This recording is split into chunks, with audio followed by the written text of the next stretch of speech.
自我介紹，我係丁點樂嘅執行董事蔡鳳婷。咁佢哋有時會叫我 Green 姐，因為 Green dot dot 啦嘛。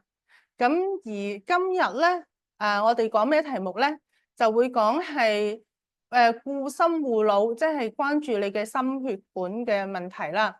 咁而我咧今日亦都要介紹下我身邊呢位嘉賓咧，就係阿 Frankie。你好，你好，阿 Frankie，多謝你上嚟，即係同大家講解下。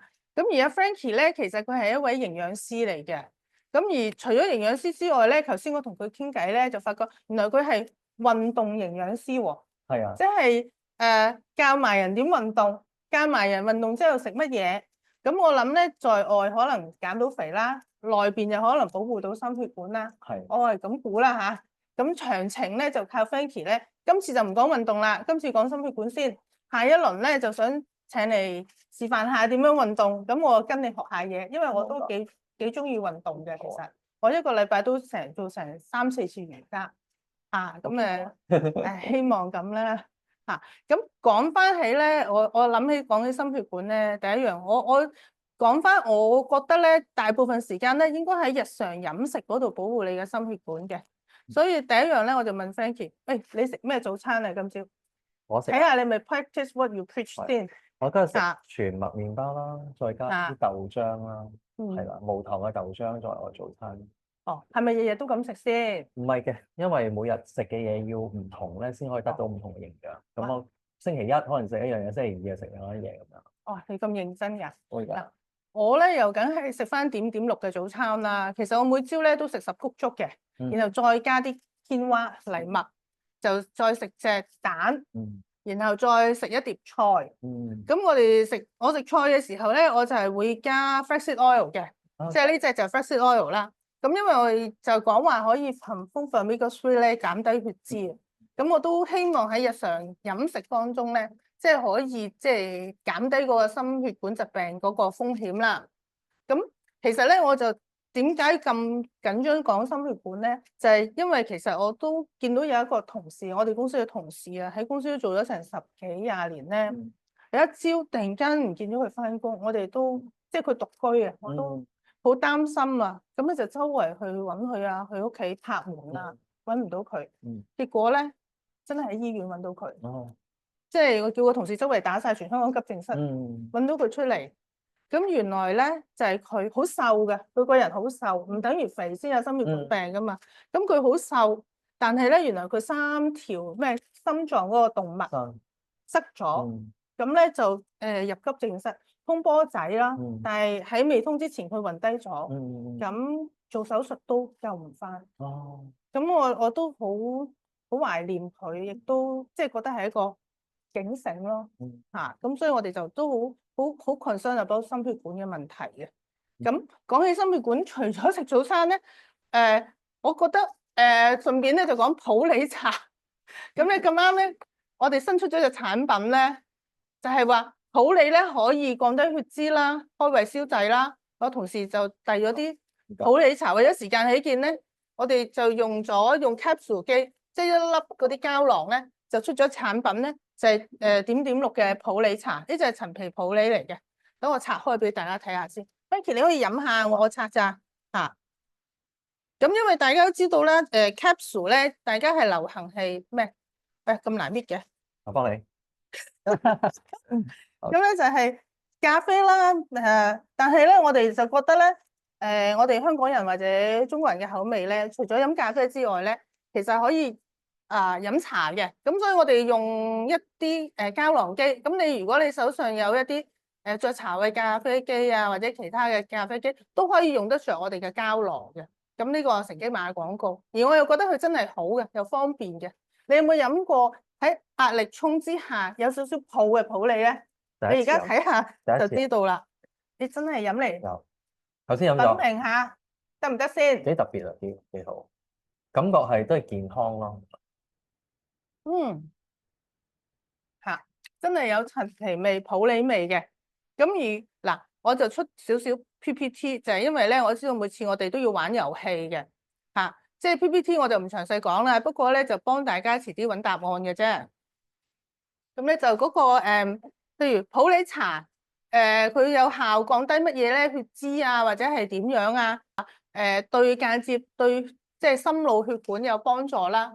咁其實我就大家飲咗幾十年嘅即係普洱茶咧，其實就唔理佢係咪即係話咩心血管啊、咩防止冠心病啊、心絞痛啊，即係大家唔使諗得咁詳細嘅。總之飲普洱開胃消滯，陳皮就化氣幫助消化，咁所以兩樣加埋一齊咧，咁啊陳皮普洱就喺屋企都可以 enjoy 到嘅，又覺得自己健康，飲得又開心嘅嘢。咁主要就係咁樣嘅啫，即係健康去到個肚入邊嗰啲化學作用咧，就留翻營養師慢慢講啦。我就負責飲飲食食嘅啫。都幾方便嘅 capsule 係嘛？嚇，又好飲又方便。咁頭先講開咧，你可以即係睇一睇咧嗰個油嗰度啦。頭先有講開油，普洱嗰度就大家不妨可以試下啦。咁而家嗰隻咧，我哋順便賣下廣告咧，因為我知 Frankie 一陣間會講嗰啲omega 3、omega 6，留翻你講，我就講我隻油嘅啫。因為我講我每日綠油菜咧，我就落隻 flaxseed oil 嘅。咁就話即係有效防止嗰個血液精嘅三高啦，咩血脂啊、膽固醇啊，降咗嗰兩樣之後咧，自然血壓就低㗎啦，冇咁高㗎啦。希望我呢啲營養知識講得啱啦。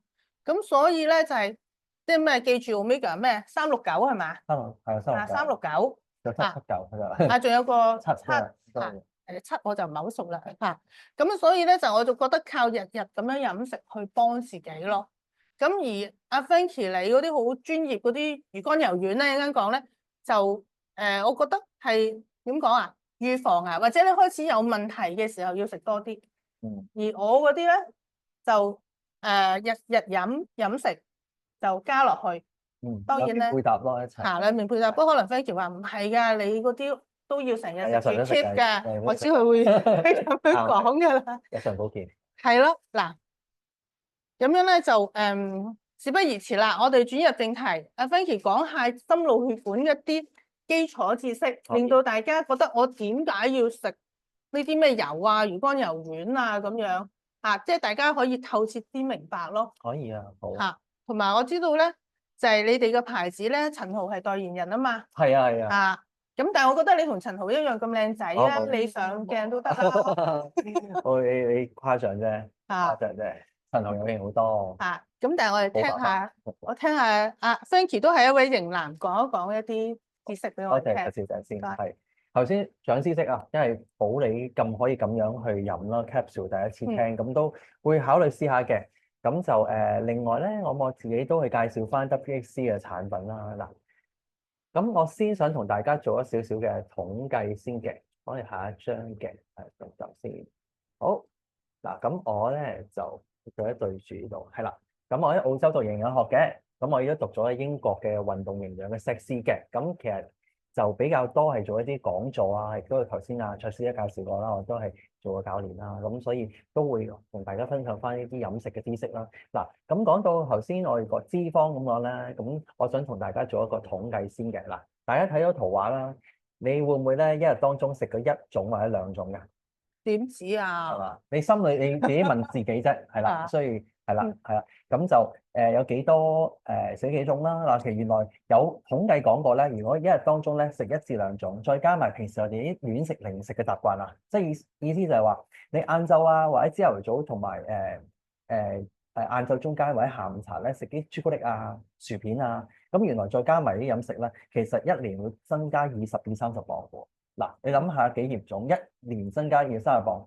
咁頭先卓師都講咗啦，有啲唔同嘅肥胖型啊嘛，一啲就係 OK 顯性肥胖嘅，你增加咗嗰個體態肥咗之後咧，咁其實基本上你血管亦都會去增加嗰個負擔啦，咁有血脂高啦。咁有啲可能食咗之後咧，你唔覺得個身形肥咗啊？但係就係喺你血管度咧慢慢增長，令到你血脂咧越嚟增高，壞膽固醇高咧，咁就會係阻擋咗你個血管啦，咁又會中風啊、三酸甘油脂高啊，或者係一啲叫做心血管嘅疾病出現咯。嗱，咁我哋有啲想問一個問題啊，Frankie，其實咧，如果你個人係肥嘟嘟嘅，血管阻塞風險大定係瘦嘅血管阻塞風險大啊？因為我點解問咧？我覺得係一樣嘅，你瘦蜢蜢風險仲高，因為你唔知道自己塞。其實唔可以話邊一個總風險大嘅。阿卓師問得好好，因為我曾經有個個案咧係好瘦嘅，嗱偏係中等身形啦，但係原來咧佢因為家族有遺傳嘅基因問題啊，咁佢個血脂係特高，咁咧佢就唔係肥喺個肚腩啊，或者腰啊，或者係手臂腳嗰度，全部喺血管。咁佢三酸甘油酯啦、總膽固醇量啦、總脂肪含量都爆表嘅。咁血壓高、血脂高、血糖高，咁三高。咁其實佢差啲係要休克中風噶啦，係一個廿幾30歲嘅人，平時夜晚係中意飲酒嘅，咁所以呢個就係會其實瘦人都要留意翻我哋嘅飲食嘅狀態咯，咁所以都可以食翻啲健康嘅油分去令到健康好啲嘅。嗱，咁我而家會講啲叫做有好壞脂肪之分啊。我想問大家咧，有冇聽過一啲不飽和脂肪酸啊？嗱，咁不飽和脂肪酸咧，就一陣我會介紹 WXC 咧呢個產品裏邊咧主打一樣嘢嚟嘅。咁大家成日聽過 EPA、DHA 啦，嗱，咁其實呢就係不飽和脂肪酸嘅。一陣我容後去再講詳細講俾你聽。咁呢啲嘅脂肪酸其實都對身體有益啦。咁頭先咁講，你會去降低咗個身體嘅壞膽固醇含量，提高翻你個好嘅膽固醇。咁然後你嗰個血管就會好啲啦。咁如果你缺少呢嘅營養時候咧，咁個身體比較容易負荷，會比較差啲咯。嗱，咁我會睇下究竟我哋平時飲食裏邊有邊啲嘅食物會有一啲嘅不飽和脂肪酸啦。嗱，你見到可能叫做 OK 三文魚啊，或者一啲叫做堅果類型啊嗰啲嘢，其實都係有啲叫不飽和脂肪酸嘅。嗱，咁頭先講啲好嘅脂肪酸喎，嗱，咁其實有啲咩壞嘅脂肪酸咧？嗱，即係頭先講過有好嘅脂肪啦，咁但係好多人都知道脂肪係壞居多啊嘛。我哋平時食嗰啲蛋糕啊、點心啊，或者我哋叫做豬油啊、奶油啊嗰啲動物型嘅嗰啲嘅脂肪咧，通常係固體噶嘛。咁通常見到係室溫係固體咧，通常嗰啲都係唔健康嘅，係啦，咁就避之則吉啦，係啦。咁就呢個就係壞膽固醇啦。嗱，反式脂肪咧，就例如係一啲叫做我哋加工咗嘅可能牛油啊咁樣咧，咁基本上佢呢啲叫做咧不飽和脂肪酸。不過咧，佢哋係一個氫化咗嘅狀態，個結構唔同咗。咁其實令到嗰個即係嗰個心血管都會因為呢個反式脂肪去阻塞咗嘅喎。咁其實亦都會對身體唔健康咯。但係點解我哋有反式脂肪嘅存在咧？因為通常加喺個食物裏邊咧，令到個食品嘅保質期會長啲，同時間令佢鬆脆啲。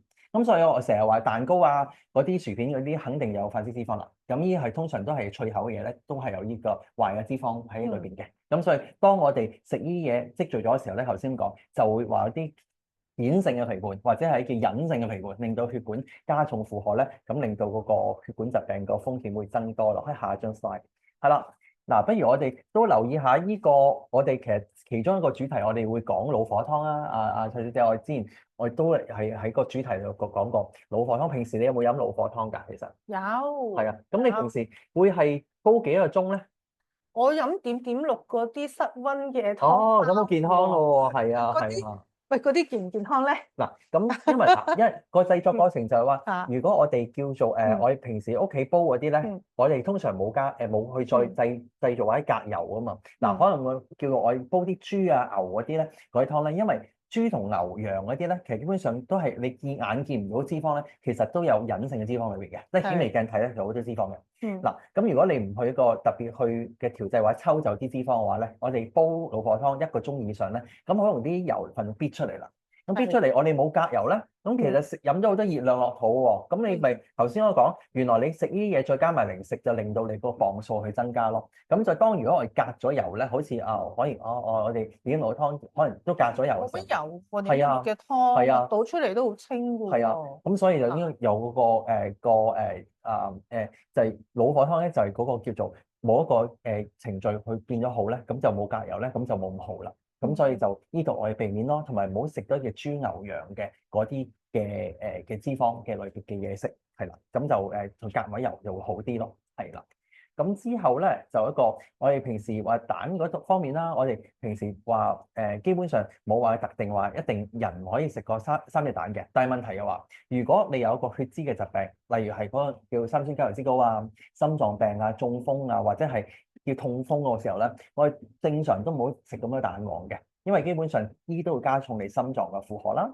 咁或者係我哋魚蟹啊、蝦嗰啲咧，都唔好食嘅有膏啦，因為基本上嗰啲都係會令你膽固醇增加啦。咁盡量都係避免嘅。咁如果你假設正常人嘅時候，咁你基本上就可以咧，一日一隻蛋嘅話，亦都可以。或者你3隻蛋嘅話，你唔好連埋一齊食咯。你分開早午晚三餐食嘅話咧，一個正常人有運動嘅話，其實咁食都冇問題嘅。嗱，Frankie，我想問下啦，食蛋，頭先你有提到蛋黃咧，係，我覺得蛋黃都好有營養㗎喎，係因為好似好多葉黃素啊，維他命 A 或者維他命啊，幫助隻眼睛咧，其實喺個蛋黃嗰度㗎嘛。係啊係。咁我覺得即係啲人咧，我覺得太恐懼啊！你淨係食蛋白，你就吸收唔到全面嘅營養。我覺得蛋白同蛋黃一齊食嘅，係唔係真係蛋黃好似一個好即係有問題嘅嘢唔好食？咁我覺得係一個誤區嚟嘅。係啊，因為嗱要睇翻你當日其實有冇食其他嘅fast food 啦。如果你嗰日油分比較高啲，假設你飲杯汽水，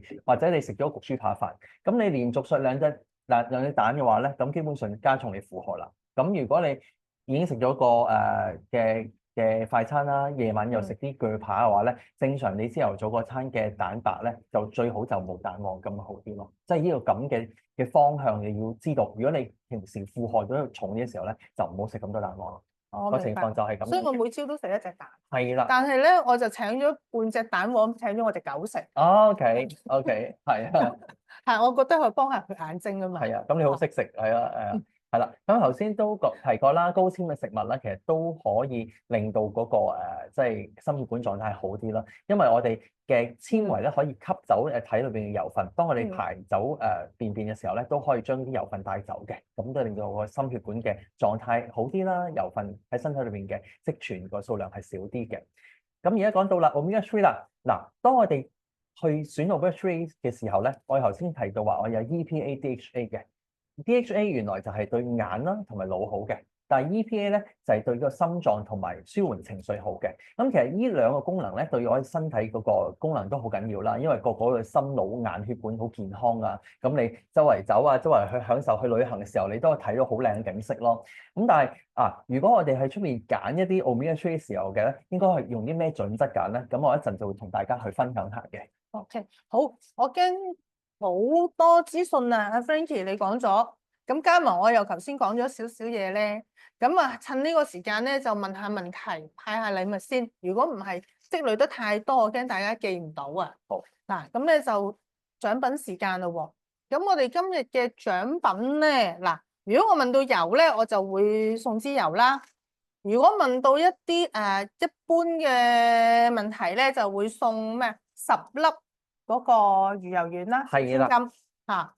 咁一陣我即係跳咗步添，照攞出嚟睇下先嚇，預告下。一陣間Frankie 就會詳細講。咁其實因為呢個一日食幾多粒㗎？一日食4天食1粒嘅。一日食1粒，咁你10粒即係夠10日嘅份量咧。係啦。可能已經開始感受到有冇咩變化啦。我希望10日就感受到啦。咁咧其實咧就會送一盒10粒嘅試用裝。一比利時品牌。咁就其實呢度都有一定嘅價值㗎啦。個價值百幾蚊㗎，百幾蚊。係啊。OK，即係貴嘢嚟㗎。係啊。咁同咦？你嗰啲10粒就百幾蚊，我一樽都係百幾蚊嘅啫喎。我唔記得咗幾多錢，幾多錢樽啊？你知？98蚊嘅喎。當然啦，功效唔同你啲 more concentrate 嘅，我啲日常食用都可以相比較嘅，即係互相即係兩樣都用啦。嗱，咁我又問下問題先。呢隻Covan 有機初榨亞麻籽油產地係邊個國家咧？嗱，其實睇個公仔，你睇到啲字咧，其實你都估到噶啦，因為佢唔係英文嚟嘅。咁我跟住問第二條咯喎。呢隻 Covan 嘅即係有機初榨亞麻籽油咧，含有啲乜嘢物質可以降低心血管疾病嘅風險咧？頭先當然有啲 PPT 啦，咁但係你係匆匆而過，考下你嘅眼力啦，又考下你嘅常識啦，亦都好易答嘅啫。提過好多次我哋對心臟都好易答噶啦呢個。咁跟住第三條咯喎。不飽和脂肪酸有邊兩種？頭先阿 Frankie 你講咗未㗎？頭先有提過嘅。有提咗嘅 ，OK。台下同事係咪 OK 啊？因為我見唔到你哋指示啊。咁另外咧，老火湯其實大家都飲嘅，咁冇得話即係我唔飲老火湯啦，因為其實係一個我哋廣東傳統嘅食品嚟嘅。咁點樣可以避免高油脂咧？用個咩方法咧？繼續啦。咁另外咧，頭先阿 Frankie 咧咪影咗一張好美味咧，又打邊爐又剩啦，又食魚蛋啦，又剩嗰個幅圖咧。咁咧就喺嗰度咧就話大家無可避免一定會食到嘅。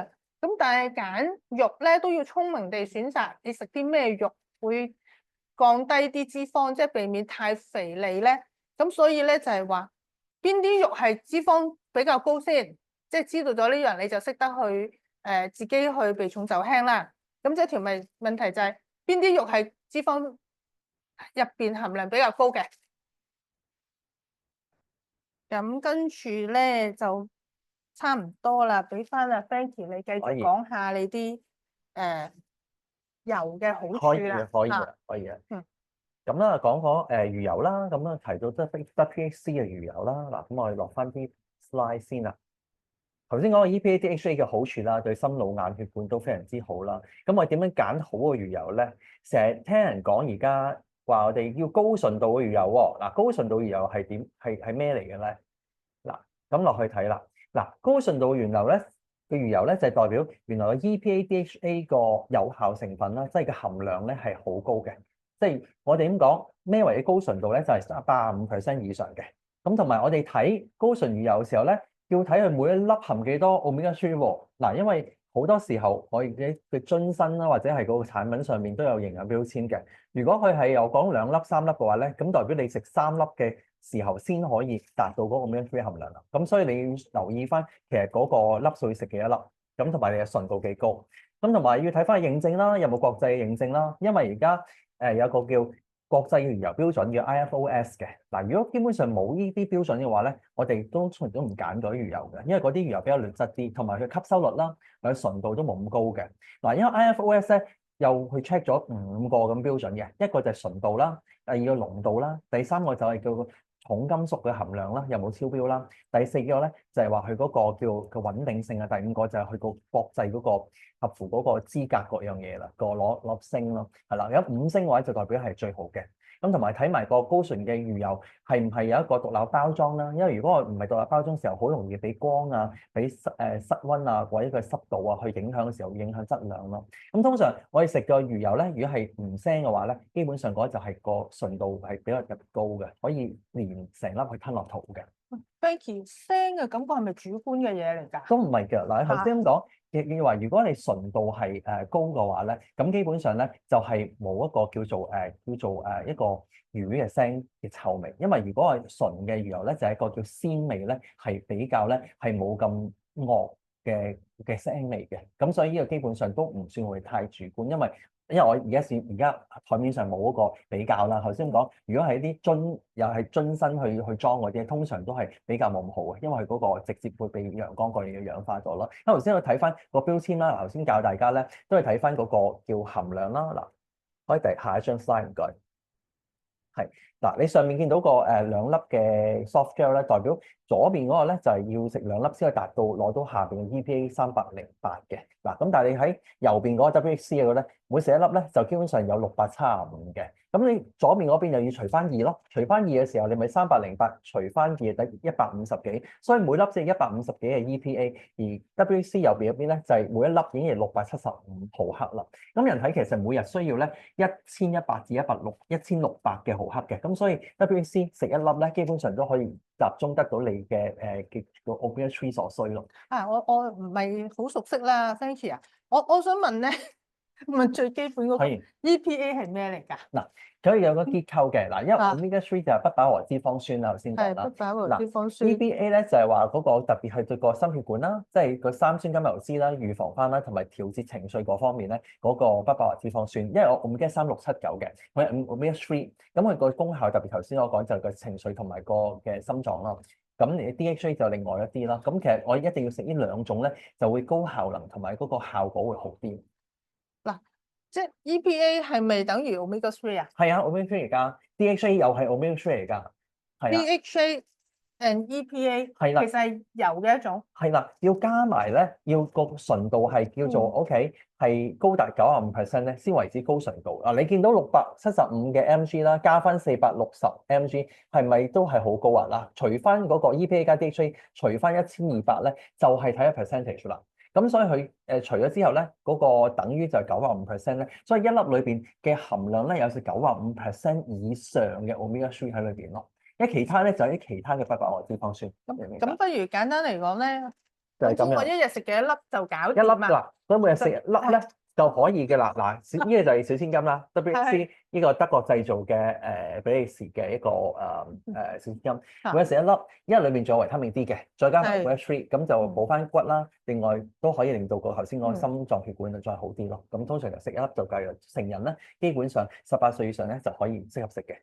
我可唔可以簡單嚟講，我用個 layman 嘅角度嚟講咧，即係如果食你粒魚油丸咧，就每日食一粒就夠啦。咁而市面上好多咧，可能要食幾粒先得嘅。係啊，係咪咁啊？係啊，嗱，因為就下一張 slide 我都有提到嘅。趁呢個機會，喂，整多杯普洱嚟飲下。阿 Sandy 都口乾㗎啦。好啊，好啊。為咗時間起見，已經斟到出嚟喎，可以叻喎佢。喂，呢杯係咩先？哦，菊花普洱。好啊，試下其他。好，試下先。好。我哋 cheers 啦。OK。多謝你先。又可以飲健康嘅食物，一度傾研究健康都係人生樂事係咪？醒下腦啊，因為頭先你講嗰啲咧 ，EPA 啦、Omega 3啦、IFOS 啦，係嘛，都比較學術啲係嘛？係啊，唔緊要。我哋慢慢去接觸多，係啊，接觸係啊。頭先佢講好啱咯，但係點解我哋要揀啲食一粒就會好咧？因為基本上你冇其他雜質啦。嗱，如果你食一啲比較低層次話叫做個製法冇咁好嘅時候咧，個純度冇咁高，重金屬高啦，咁你咪好容易食到啲有害嘅物質裏邊咯。嗱，如果食3粒4粒，你先食嗰個同一個份量嘅 omega 3，咁如果小千金你食一粒嘅，咁你咪食一粒已經冇嗰個嘅侵害之餘，同提高咗你個健康個功效，係嘛？咁就要將你個效能達到最高咯。咁同埋，如果你食好多雜質過多嘅一啲魚油嘅時候，你反而對心臟嘅健康會再差咗喎。即係研究會有指出，其實會有更加多嘅 side effects 出現啊。咁啊，Frankie，我引起一個問題咧，問喂，點解魚油丸會多雜質啊？係啦，你提到呢個可能係一個 concern，所以我估咧肯定即係一個問題嚟嘅。係啊。係咪提煉嘅方法有影響咧？啱啊，絕對。嗰啲雜質通常係咩嚟嘅咧？咁嗱，點解 WC 係一個叫做咁 premium 話去做宣傳為魚油之王啦？因為佢個創辦人咧就係一個叫 Joe Wicks 嘅人啦，呢個就魚油之父。1999年就係興起一個叫做omega 3嘅一個高純度嘅製法。原來就係呢位 Joe Wicks 我係個創始人啦，因為佢個擁有呢間廠嘅，咁就係製造呢個製法嘅。嗱，佢用一啲咩方法咧？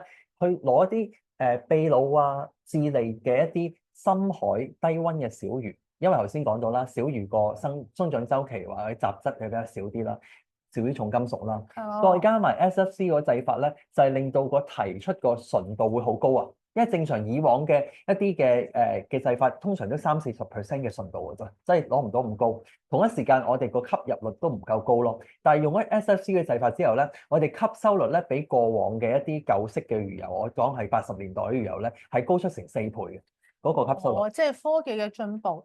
我又問一啲好基本嘅。魚油係咪即係魚肝油啊？嗱，其實又唔係淨喺個肝嗰度嗱，唔係㗎啦，因為我哋嗰個魚油咧就喺個魚嘅脂肪裏邊去攞，因為脂肪頭先咁講，脂肪裏我當肚裏面啦，我哋抽取啲不飽和脂肪酸，因為個肚裏邊咧嗰個不飽和脂肪酸係最多嘅，但係同一時間佢都有好多其他嘅脂肪喎，但係高技術嘅同時咧，就將好脂肪提煉到出嚟啦，同埋同一時間係將最豐富嘅不飽和脂肪酸提煉出嚟咯。咁所以其實係一個最好嘅狀態，同埋最高嘅技術去提煉嘅一個優質產品。我聽到一個點就係話小魚唔係大魚，因為其實我一直有個概念咧，咦係咪喺一啲 coral fish 珊瑚魚嗰度？因為大魚就多肥啊嘛，肥咪多油咯，易提取咯。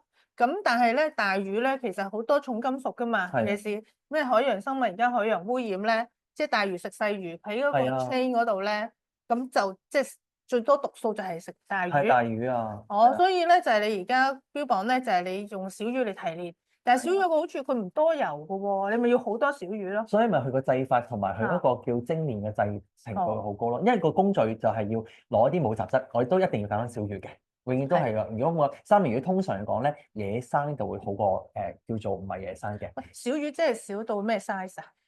可以細到咁樣㗎，可以細到咁樣㗎。講直徑啊？係啊，呢個淨係個身咯，個身咯，其實佢身咁細咯，可以。當然有大魚細啲分嘅，但係我哋都係揀翻係比較再細啲嘅。咁都唔算細，我以為係魚毛添。係啊，唔會。我冇油咯，我咪講緊。我哋都係最緊係嗰個係個生產嗰個鏈裏邊係個毒素含量係最低咯，去明白。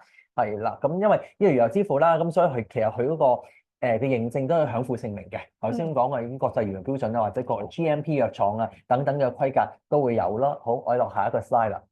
好。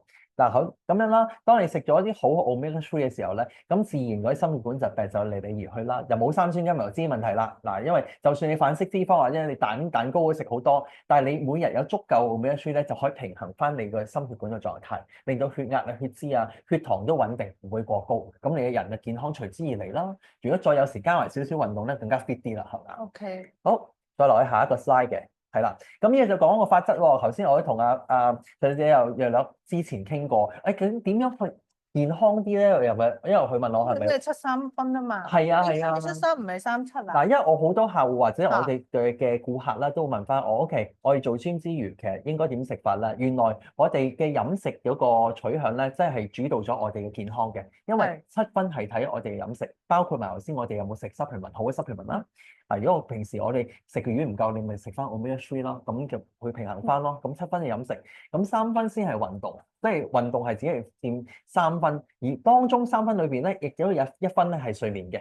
而睡眠其實都係由你飲食控制喎。你假設啦，如果你夜晚你冇食飯，係咪會比較冇咁容易心碎嘅？因為有時話飯氣攻心咧，其實飯會製造嗰個叫做物質咧，令到你更加容易去輸送到，令到佢個睡眠個荷爾蒙更加去多咗嘅。咁所以其實飲食其實同睡眠都息息相關，所以其實差唔多80%係飲食，2成先係運動咯。咁所以頭先我咁講就係其實就飲食係好緊要嘅。即係話你減肥，如果你唔食谷類啊 starch 咧，係令你瞓得冇咁好嘅。係㗎，即係瞓得冇咁好咧，其實減肥個效果冇咁好嘅。係啊，都係啊，即係唔好話完全晒咯。係啊，嗰個情況係咯，個情況就係咁樣嘅。好。咁我再詳細啲講下 WHC 嘅啲產品，過下個 slide 啦，一個可能接觸唔到，係啦。咁頭先提過小千金啦，嗱，咁小千金就係呢個有陳豪個 label 嗰個啦。嗱，因為我自己就係因為我自己親身我自己食過，因為我試過咧喺電腦面前去打字啦，因為有時經常做 office 嘅，通常係對住電腦啊，即係有可能食得未足夠嘅時候咧。頭先我提過啦，omega 3唔夠，你可能嗰日嚟食咗個牛扒啊，比較脂肪類多咗，咁你咪再加埋飯，就飯氣攻心咯。可能嘅個血液運行唔好，血結嘅時候，你自己個 omega 3唔夠嘅時候，你咪影響咗你個狀態。食咗之後一粒咧就可以令你個狀態回升翻。另外頭先有維他命 D 啦，嗱，每粒小千金裏邊咧雖然咁細喎，嗱，有啲人話一粒裏邊係咪可以有2種嘢？原來真係嘅，因為有1200 mg 嘅 omega 3再加埋維他命 D 係一日所需，所以你一粒咧你帶出街咧。基本上就可以你一日所需嘅補翻你嘅骨骼啦。如果平時有食鈣嘅話，有豆漿有奶嘅話咧，已經夠啦。再加維他命 D 喺裏邊咧，再加埋 omega 3咧，就你個狀態會翻嚟咯。咁啊 Frankie，我想知道飯前食定飯後食效果最好啊？嗱，呢個會飯後食嘅喎，因為我哋講咧就係維他命有油溶性同埋水溶性嘅，因為維他命 D 咧都係一個油溶性嘅維他命，咁所以我哋飯後食會好啲咯。咁呢個有一盒有60粒啦，咁每日食翻1粒咧就等於1個月嘅份量嘅，咁就係呢個嘅有效個成分啦。頭先提過啦 ，omega 3嘅含量95%以上嘅。係啦，咁就係有個國際認證啦，咁所以其實都係一個信心之選，我自己都 keep 住食咗好耐呢個時間嘅，係啦。嗱，咁我哋落去下一個 slide 啦，咁再介紹下其餘嘅產品。嗱，咁呢個可能大家可能好有興趣啦，因為家長咧成日話驚啲小朋友揀飲擇食啊，你唔知道佢中意咩屬性啊嘛，有時我中意考完步先食嘢，或者係哎呀〜食早晚三餐都唔想食嘅時候，你有啲咩嘢令佢補充翻啲魚油咧？因為加上啲小朋友通常唔中意食魚啊嘛，有時或者佢驚腥味咧。咁呢隻咧叫小超人。咁佢用咗特別製法係挪威嘅特別製法嚟嘅。其實呢個廠全球得3間啫，挪威係其中一間廠。咁佢係提升咗一個 Omega-3 嘅吸收率啦，高咗200%。咁就係有頭先講 Omega-3 啦，再有維他命 D 啦，但係個成分含量咧就冇呢咁高嘅，因為呢個始終係成人食14歲以上嘅。咁呢個就3歲以上，3歲至14歲都啱食嘅呢個係啦。咁就係補充翻你個小朋友嗰個 Omega-3所需啦，每日食翻1粒。咁呢個就係30粒裝。咁你見到嗰個 slide 咧，見到其實擠出嚟咧就係會係叫做係嗰啲啫喱狀嘅，咁所以係會比較容易小朋友會中意咯，係。咁啊，Frankie，我想問係因為咧，你將嗰個魚油嗰個含量低啲，所以係啱小朋友啊？係啊，因為加咗其他嘢。冇嘅，因為其實佢個成分係真係會比較低啲。你假設咁講，因為成人假設咁講，佢比一般嘅即係小朋友會多幾倍嘅需要嘅 Omega-3 啦。咁我哋要減翻嗰個份量咯。因為如果我哋多咗份量俾小朋友，其實佢都未必吸收到。係啦。OK，嗱，我想問咧，成人又好啦，小朋友又好啦，嗰啲魚油丸係應該咬爛去食啊，抑或係成粒吞啊？其實兩樣都得嘅。因為我有時係最基本叫做經典嘅食法咧，就有時咧用水吞會好啲，因為快捷啊嘛。但係如果咁講，有一啲高純度嘅魚油咧，基本上佢冇咁腥嘅話咧，其實連埋成粒魚油吞咧，其實更加好嘅，即係高純度嘅話，因為咬爛佢好。係啊，因為嗱，如果假設頭先講你比較易攰嘅時間咧，嗱你即刻你吞落肚，你咪可以直接會用到啊，因為基本上你個魚油都有膠囊噶嘛。而家你胃部你都要去即係去溶解咗佢，但係你咬穿咗去融入咗你去跟住佢睇落去食嘅時候咧，咁個吸收率會更加提高一啲啲咯，快啲咯，即係有時會更加快少少咯。我除咗魚油丸，想問呢個好奇咧，係如果我咬爛咗佢咧，係咪我口腔都吸收到就快啲添啊？嗱，咪反而係個身體裏邊咯，因為血液唔係話口腔都幫到吸收嘅，即係佢直接落個胃嘅時候更加快啲，亦都更加達到我哋腸道去吸收，因為我哋腸道都係吸收個魚油嗰方面嘅，咁就更加會直達到嗰樣嘢。係啦，好，咁我哋之後再落後面啦，要做2隻產品嘅介紹埋俾大家嘅。咁呢啲小精靈咧就特別都講翻有啲小朋友可能係有濕疹或者係叫做過度活躍症啊 ADHD 咧，咁呢個都適合嘅。咁就係頭先嗰個就係冇嗰個叫 GLA 同埋一個叫 Sharp PS，咁呢個就有 Sharp PS 咧，呢個其中一個叫做卵磷脂，咁其實嗰個係一個蛋白質嘅單元個位嚟嘅，嗰個 PS 有啲咩作用咧？係增加嗰個兒童嘅專注力嘅。誒，係邊樣嘢增加專注力啊？我頭先唔夠專注嘅。你呢個啊？咩話？呢個 Sharp PS 係啦。Sharp PS 係啦。咁呢個就個製法同頭先有少少唔同，佢係一個叫做膠囊形式嘅，即係要用水吞嘅。但係當然咁講咧，你咬穿都得嘅，但係嘅情況就係佢唔係一個啫喱狀咯。咁呢個就係比較適合多啲有過度活躍性啦，同埋個專注力要有問題啦，再加埋濕疹有問題嘅小朋友3歲以上食得，每日食1至2粒嘅。有冇一啲 proven 嘅一啲即係經驗啊記錄咧？即係食咗會點啊咁樣？有㗎，即係點幫到啊？跟住 Sharp PS 嗰個 PS 嗰個成分係有認證到，即係個研究啦。咁當我哋食嘅時候，佢點幾多人去改善個專注力啦？因為我哋都有個 sample，OK，揾翻個嘅要去研究嘅對象，咁有幾多個係受到有改善嘅？咁其實都係有個臨床嘅認證到咯，係啦。好，咁啊最後再講埋藍寶盒啦。咁跟住我可能再問少少問題啦，就係下一個係啦，再下個 slide 唔該。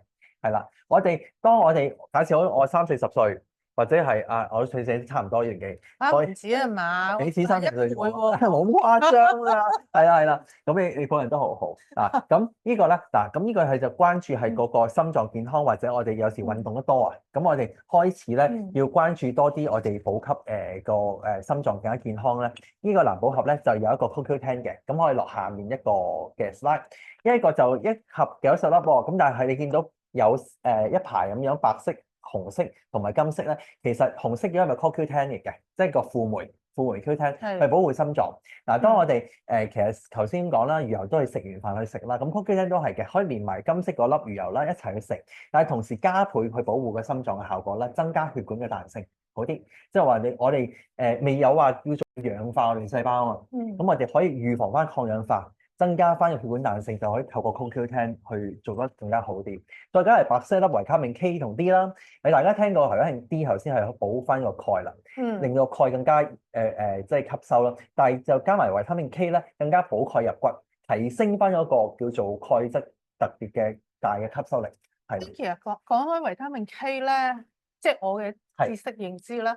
其實如果食開薄血藥咧，就唔好食一啲含有維他命 K 嘅。係啊，你講得正確。係咯，係啊，都係即係要小心喎。係啊，都係留意翻一點喎。嗱，如果我哋真係有食緊薄血藥或者亞士匹靈嘅時候咧，咁都要問翻你個醫生專屬嘅一啲附屬嘅醫護係照顧開你嘅，適唔適合食魚油，或者適唔適合食 CoQ10，或者適唔適合食呢個 L 頭盤維他命 K 係啦，魚油同埋維他命 K 都係一個薄血藥嘅用者嘅時候特別要留意翻嘅，要問翻嘅醫護嘅係啦。喂，魚油都需要問啊？都要㗎，都要，因為薄血作用嗱，因為你本身薄血令到個血壓會冇咁高啊嘛。咁如果你再加埋魚油，如果你假設咁講，正常如果你食一粒都冇問題嘅。但係如果你醫護話俾你聽，原來食一粒都會影響到嘅，咁你一粒都冇食啦。咁如果佢可以食一粒，咪可以食咯。因為如果食咗之後，其實會令血壓更加低。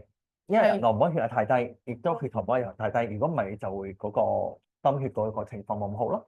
係啦，咁之後有啲問題喎，係咪可以同大家去研究下咧？哦，好，我嘅時間問問題時間係嗱，唔該。問條最直接嘅健康法則係幾多分飲食，幾多分運動？頭先嗰啲唔知37定73嗰啲啦，定28啦？你好似又講咩641嘅喎？唔係加埋唔啱數。我哋專登分心你睇下考下你，睇下唔好認真聽啫。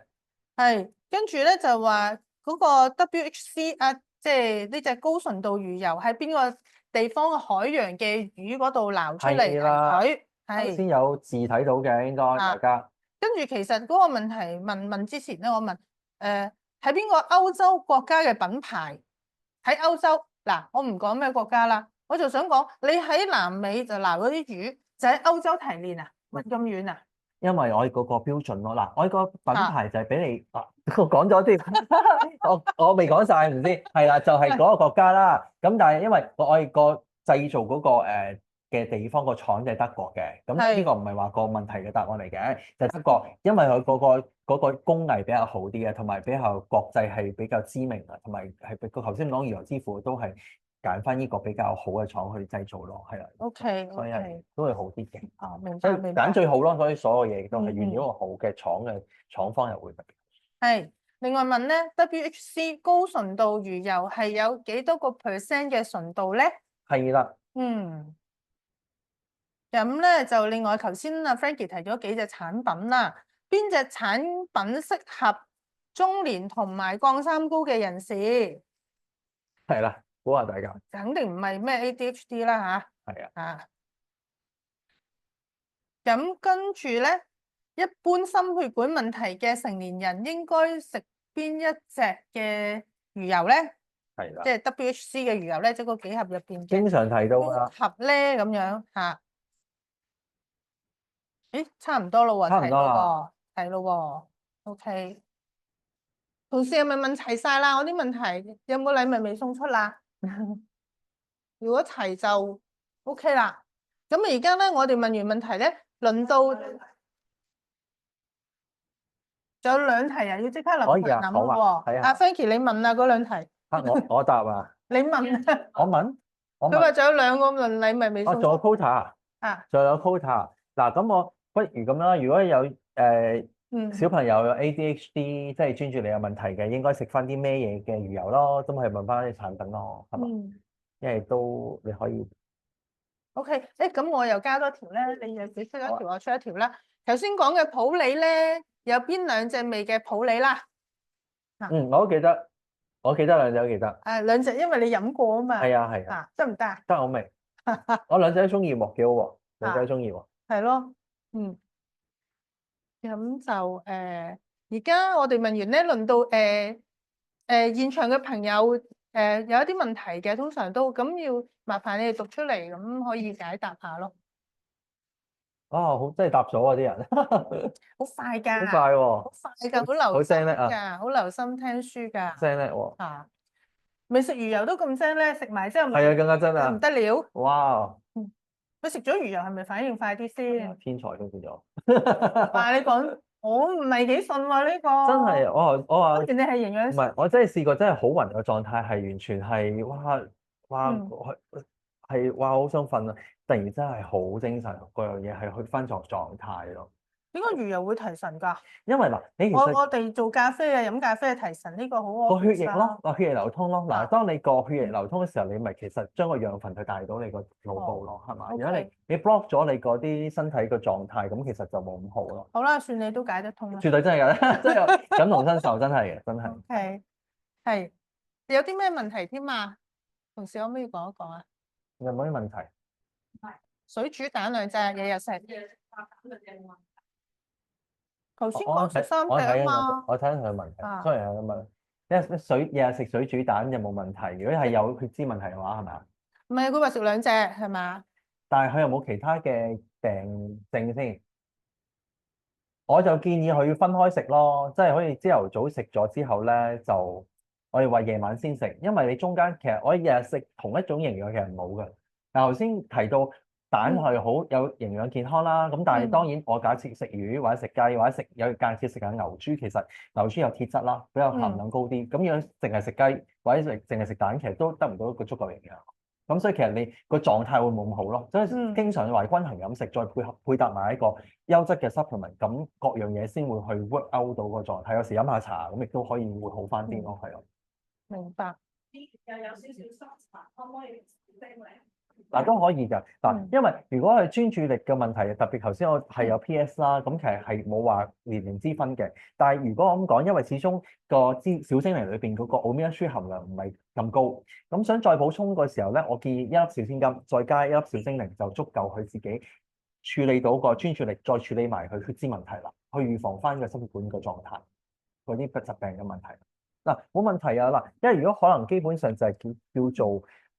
比較啲驚有雜質啊，會影響到個狀態咧，咁就會影響到。因為我頭先講過啦，我哋德國製造，亦都係一個好高尚同埋比較專業嘅技術提煉，所以係唔會影響到呢啲狀態嘅出現咯。當然，如果你真係驚個份量上面，你想再問醫生嘅時候，我會建議都諮詢翻你自己家庭醫生或者你健康嘅 practitioner 會好啲先嘅，係啦。血脂高嘅係咪只可以血脂高只食魚油可唔可以？血脂高只食魚油，嗱我就會好建議㗎，嗱因為有啲人咁講話血壓係咪同血脂有關？其實真係同血脂有關咯。你食血脂高，其實就同一時間你預防驚嘅血壓有問題，血壓有問題嗰啲其實兩樣加埋咧就會容易中風啦，即係40歲有咁嘅風險。咁你血脂嘅基本上睇翻你，如果個血液報告唔係特別話超標好多，咁你每日食翻1粒小千金。咁就咪 OK 咯。如果假設真係話嗰個嘅個風險高咗嘅時候，你可以又需要食翻藍寶盒啦，加翻個 CoQ10 就會好啲咯。咁睇翻你嗰個報告出到嚟如何，或者你自己個狀態如何咯。多謝你先。血脂高係咪唔可以食麥皮？嗱，我咁講嘅，因為我哋食早餐經常有人食麥皮好咧。嗱，因為麥皮有好多營養嘅，我哋有纖維啦。咁但係有時我哋話佢嘅製法好緊要啦。嗱，通常麥皮我哋有冇加工先？如果加工如果有糖分喺裏邊啦，如果再加埋我哋嘅煮法係比較整熟咗，加啲奶啊，加啲水嘅話咧，佢比較係腍嘅話咧，我哋話嗰隻叫嘅糖分嗰個叫高升糖啊，會令到佢狀態咧就容易去增加嘅血脂嘅。嗱，咁啊，佢任何嘢食多咗，其實我哋都會變肥或者係個能量高咗啊嘛。咁如果我哋個狀態就係唔好話煮得太腍，或者同一時間我哋唔係日日食麥皮，因為咁講，如果我哋個量日日咁食嘅話，我唔係均衡嘅話，頭先我講例如轉下全麥麵包啊，咁一全麥麵包見俾我哋嗰個嘅營養原來係比麥皮更加多維他命 B2嘅，已經證實咗嘅。咁就話對於我哋增加肌肉會好啲咯。咁樣增加肌肉嘅時候，咁都冇咁容易肥咯。咁所以話有時要轉下麥皮，轉下全麥麵包，同埋特別留意翻個麥皮嗰個製法，唔可以要係煮熟咗太腍。咁其實就大致上咁食都冇乜問題嘅。麥皮煮熟咗唔落糖咪得咯，同埋唔好咁腍咯，咁就會比較係啦，咁就比較好嘅煮法啦。咁就話，但係當然我咁講啦，如果你 keep 住咁樣煮法嘅時候，你可能連續3餐咁樣都好過你要係連續5餐食咯。咁我話當中你都有時轉下其他咯，個營養永遠都係唔好去食一種會好啲。嗯，係。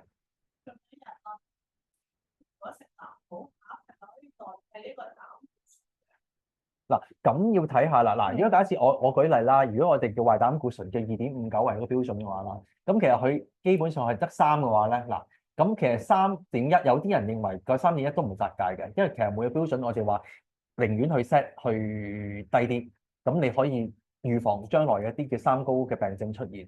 咁你3嘅話，其實基本上你食藍寶盒都 OK 嘅。藍寶盒咪即係3粒嗰個啊？係3粒嗰個，因為佢有CoQ10啊，再加埋哦嗰個維他命 KD 啊，再加埋個魚油咯，係咁就 OK 啦。如果假設佢7啊、8啊嗰啲就唔使講噶啦，反而可以要食埋一啲藥物之餘，再加藍寶盒就會好啲咯。因為我可以輔助翻，希望你本身，因為我哋話任何嘅 supplement 針對唔係話令到你嗰啲血壓、血脂去叫做你食嗰陣就降低，唔食唔降低，希望令你代謝變好啊！將來咧你就會整體狀態咧去翻你去 back to normal 嘅狀態咧，有可能你要開停一段時間，你唔使密密食喎。但係有時咁講，你人大咗嘅時候，我喐動少咗嘅時候，咁其實有時又要 keep 住食翻多啲咯，睇翻你嘅代謝如何，而去處理翻睇下需唔需要長期食咁樣咯。但係食咗都會去預防翻會好啲嘅。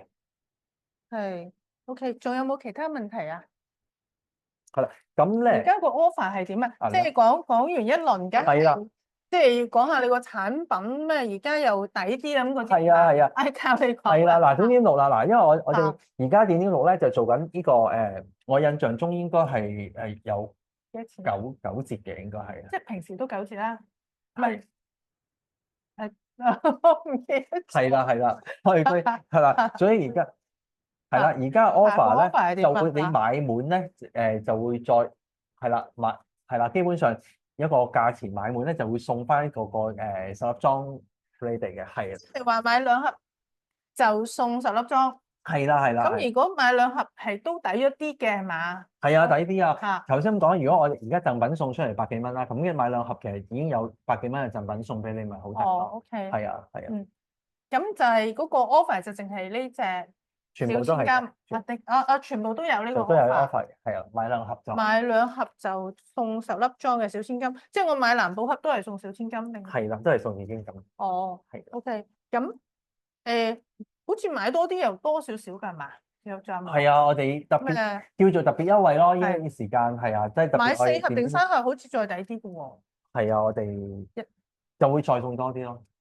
多咗係嘛？跟住我要睇，因為容許我睇一睇先。麻煩你睇睇啦。好。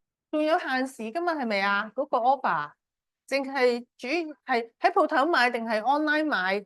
限咩時嚇？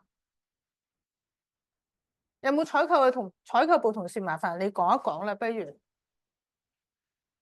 send 咗個 offer 出嚟啦，係咪啊？即係點啊？我其實睇唔到啲字㗎咁遠啊，可唔可以讀一讀出嚟啊？我個谷未見到。睇下先。OK，我重複下，買2盒送小金蛋，買3盒送小千金。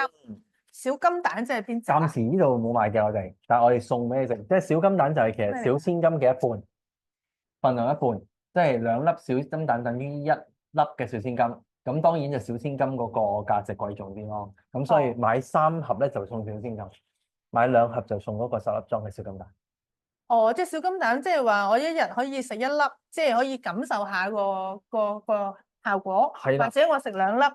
可以感受下。因為等於1粒小千金啊嘛。一小金蛋要食2粒，即係每日2粒嘅等同1粒小千金。咁如果小金蛋食2粒咯，係。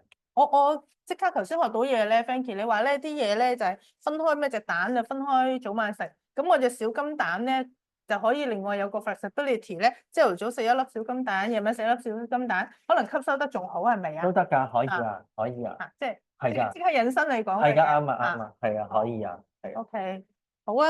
因為我哋之後明白夜晚都會食嘢㗎嘛，咁我哋分開時段食會更加會好啲咯。係咯，即係可以大家試下唔同嘅方法咯。多謝。嗱，其實藍寶盒我咁講嘅，雖則佢話中年啦，如果假設係真係經常運動或者係有啲血管問題，可能有已經28、9歲已經有啲血脂問題嘅話咧，或者係非一般嘅高㗎啦，咁其實已經係可以適用食藍寶盒咯，直至去到佢個所有嘅指標去翻去正常，咁你咪可以轉翻食小千金咁樣嘅情況。